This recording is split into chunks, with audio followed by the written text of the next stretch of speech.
ഞാൻ ഇന്നൊരു 4 മണിക്ക് കഴിക്കാൻ പറ്റിയ ഒരു പലഹാരമാണ് ഉണ്ടാക്കാൻ പോകുന്നത്. അതിൻ്റെ പേരാണ് എംപനാഡ. ആദ്യമായി നമുക്ക് മൈദയാണ് വേണ്ടത്. ടോട്ടൽ 1½ കപ്പ് മൈദ, ഒരു മുട്ട, പിന്നെ ഒരു 3 ടേബിൾ സ്പൂണോളം വരും നെയ്യ്, അതായത് ബട്ടർ. ഇത് ഉപ്പില്ലാത്ത ബട്ടറാണ്, അതുകൊണ്ട് ഞാൻ ഉപ്പിടുവാണ് കേട്ടോ. ആവശ്യത്തിനുള്ള ഉപ്പ്. ഇതെല്ലാം കൂടി നമുക്കൊന്ന് യോജിപ്പിച്ച് നോക്കാം.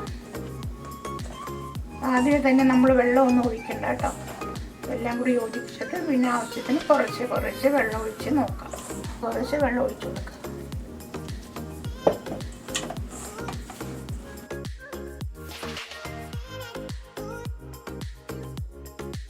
ഞാൻ ഒരു 1/2 കപ്പ് വെള്ളമാണ് ഉപയോഗിച്ചത് കേട്ടോ ടോട്ടൽ. ഇത് ആവശ്യത്തിനുള്ള വെള്ളമുണ്ട്. ഇത് നല്ലതുപോലെ നമുക്ക് കുഴച്ചെടുക്കാം. ഇതുപോലെ ഞാൻ നല്ലപോലെ കുഴച്ചെടുത്തിട്ടുണ്ട് കേട്ടോ. അതിലേക്ക് കുറച്ച് പുലുപോലെ ഒഴിച്ച് ഞാനിവിടെ ഇത് വെക്കുവാണ് കേട്ടോ. റെസ്റ്റ് ചെയ്യാൻ വെക്കുവാണ്. ഒരു 15 മിനിറ്റ് റെസ്റ്റ് ചെയ്യാൻ വെക്കാം. ആ സമയം കൊണ്ട് നമുക്കിതിൻ്റെ ഫില്ലിംഗ് ഒക്കെ ശരിയാക്കി എടുക്കാം. അതിന് വേണ്ടി ഞാൻ ഒരു പാനിൽ ഓൾറെഡി ബോൺലെസ് ചിക്കൻ, ഇതൊരു 200 ഗ്രാം കാണും. ഇത് ഉപ്പും കുരുമുളകും കൂടി ഇട്ട് കുറച്ച് ഇറ്റാലിയൻ സ്പൈസും കൂടി ഇട്ടിട്ട് ഞാൻ വേവിക്കാൻ വെക്കാൻ പോവുകയാണ് കേട്ടോ. ആവശ്യത്തിനുള്ള ഉപ്പിടാം.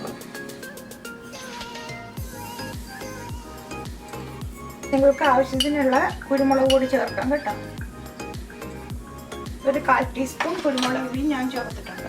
പിന്നെ ഓപ്ഷനിലാണ്, ഇറ്റാലിയൻ സ്പൈസ് നിങ്ങളുടെ കയ്യിൽ ഉണ്ടെങ്കിൽ ഇട്ടാൽ മതി കേട്ടോ. കുറച്ചിടുവാണ്, ഒരു 1/4 ടീസ്പൂൺ. എന്നിട്ട് ഫ്ലെയിം ഓൺ ചെയ്ത് കൊടുക്കാം. മൂടി വെച്ച്, വെള്ളമൊന്നും ഒഴിക്കേണ്ട, മൂടി വെച്ച് അതൊന്ന് വേവിച്ചെടുക്കാം. അപ്പം ചിക്കൻ നല്ലപോലെ വെന്ത് വറ്റി വന്നിട്ടുണ്ട്. എല്ലാ ഫ്ലേവർ എല്ലാം ഇതിലോട്ട് പിടിക്കുന്നു. വെള്ളം വറ്റിച്ചെടുക്കുമ്പോൾ നമ്മളിട്ട എല്ലാ ഫ്ലേവറും ഇതിലോട്ട് പിടിക്കും. കുരുമുളക് പൊടി മാത്രമേ ഇട്ടുള്ളൂ, ഉപ്പും ഇതെല്ലാം കൂടി ചിക്കനിലോട്ട് പിടിച്ചിട്ടുണ്ട്. ഇതൊന്ന് തണുക്കട്ടെ കേട്ടോ. തണുത്ത് കഴിഞ്ഞ് നമുക്കിതൊന്ന് ചോപ്പറിലിട്ട് ചോപ്പ് ചെയ്തെടുക്കണം. കുറച്ച് ചൂടുള്ളപ്പോൾ തന്നെ നമുക്ക് ഇത് ഗ്രൈൻഡ് ചെയ്തെടുക്കാം. അതിൽ നിന്ന് ഒരു 1/4 ഭാഗം ഞാൻ മാറ്റി വെച്ചിട്ടുണ്ട് കേട്ടോ.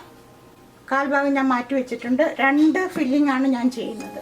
അത് 2 ഫ്ലേവറിലെ ഫില്ലിംഗ് ആണ് ഞാൻ ചെയ്യുന്നത്. നമ്മൾ വേവിച്ച് പാനിൽ തന്നെ ഇടുവാണ് കേട്ടോ. സ്റ്റവ് ഓൺ ചെയ്ത് കൊടുക്കുവാണ്. മീഡിയത്തിലോട്ട് വെച്ചിട്ട് ഇതിലേക്ക് ഞാൻ കുറച്ച് ക്യാബേജ് ഇങ്ങനെ കൊത്തി അരിഞ്ഞത് ഗ്രൈൻഡറിൽ തന്നെ ഇട്ട് ഒന്ന് അടിച്ചെടുത്തതാണ്. ഇതിലേക്ക് ഇടുവാണ് കേട്ടോ. അതിനൊപ്പം തന്നെ 1/2 കപ്പ് ക്യാരറ്റ് അതുപോലെ ചോപ്പറിലിട്ടൊന്ന് ചോപ്പ് ചെയ്തെടുത്താണ്.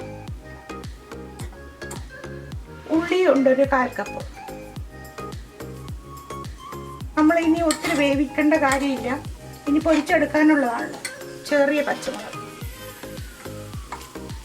പിന്നെ ഗ്രീൻ ഒണിയൻ, അത് കയ്യിലുണ്ടെങ്കിൽ ഇട്ടാൽ മതി. കുറച്ച് മല്ലിയില,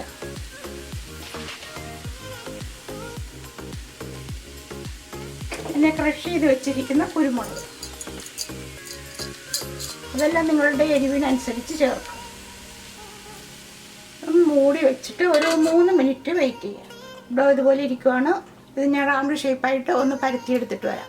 കണ്ടോ, എൻ്റെ കയ്യിൽ ഇതുപോലെ കുക്കി കട്ടറുണ്ട്, പല സൈസിന് വേണ്ടത്. അപ്പം ഞാനൊരു ഈ സൈസ് എടുക്കുവാണ്. ഇതുകൊണ്ട് ഞാൻ കട്ട് ചെയ്തെടുക്കുവാണ്. അതുപോലെ ചപ്പാത്തിക്ക് പരത്തുന്ന പോലെ നമ്മൾ പരത്തിയെടുക്കുക. ഒത്തിരി തിന്നാവേണ്ട ആവശ്യമില്ല, ഇത്രയും കട്ടി വേണം കേട്ടോ. ഒത്തിരി തിന്നാവേണ്ട ആവശ്യമില്ല. അപ്പം ഞാനെല്ലാം പരത്തി ഇതുപോലെ കൊണ്ടുവന്നിട്ടുണ്ട്. നമുക്കിനി ഫില്ലിംഗ് വെച്ച് കൊടുക്കാം. ഓൾറെഡി ഞാൻ ഒരെണ്ണം ഉണ്ടാക്കി ഇവിടെ വെച്ചിട്ടുണ്ട്. കണ്ടോ, അത്രയും വലുതൊന്നുമല്ല, നമ്മൾ ചെറുതായിട്ടാണ് ഉണ്ടാക്കിയിരിക്കുന്നത്. ഇത് വെച്ച് കൊടുക്കാം. ഞാൻ ഇതിലേക്ക് കുറച്ച് ചീസും കൂടി ഇട്ടു കേട്ടോ. 2ആയിട്ടാണല്ലോ ഉണ്ടാക്കുന്നത്. 2 സ്റ്റഫിംഗ് ആണ് വെക്കുന്നത്. ഇത് ചിക്കനും ചീസും മാത്രമേ ഇതിലുള്ളൂ. നടുക്കോട്ട് ഇങ്ങനെ അമക്കി വെച്ചിട്ട് ഇത് 2 വശം കൂടി എടുത്ത് നമ്മൾക്കിങ്ങനെ ഒട്ടിച്ചു കൊടുക്കാം.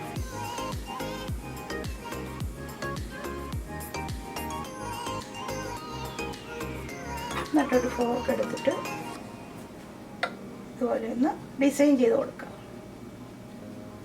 അങ്ങനെ എല്ലാം ഇതുപോലെ നമുക്ക് ഉണ്ടാക്കി കൊണ്ടുവരാം. അപ്പം ഞാനിതെല്ലാം ഫില്ല് ചെയ്തിട്ട് വരാം കേട്ടോ.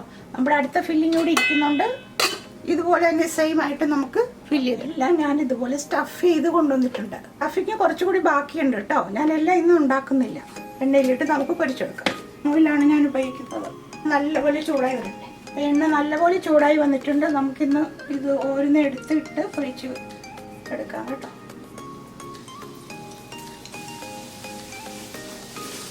എണ്ണയിലേക്ക് ഇടുമ്പോൾ വളരെയധികം സൂക്ഷിക്കണം. ഫ്ലെയിം ഞാൻ മീഡിയത്തിലാണ് വെച്ചിരിക്കുന്നത് കേട്ടോ, ഒത്തിരി ഹൈയിൽ വെക്കണ്ട.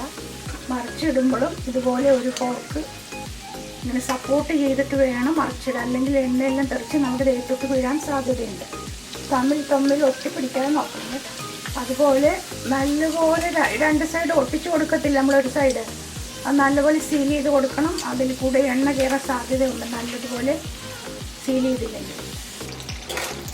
അപ്പോൾ ആദ്യത്തെ ബാച്ച് റെഡി ആയിട്ടുണ്ട്. ഇത് നമുക്ക് കോരിയെടുക്കാം.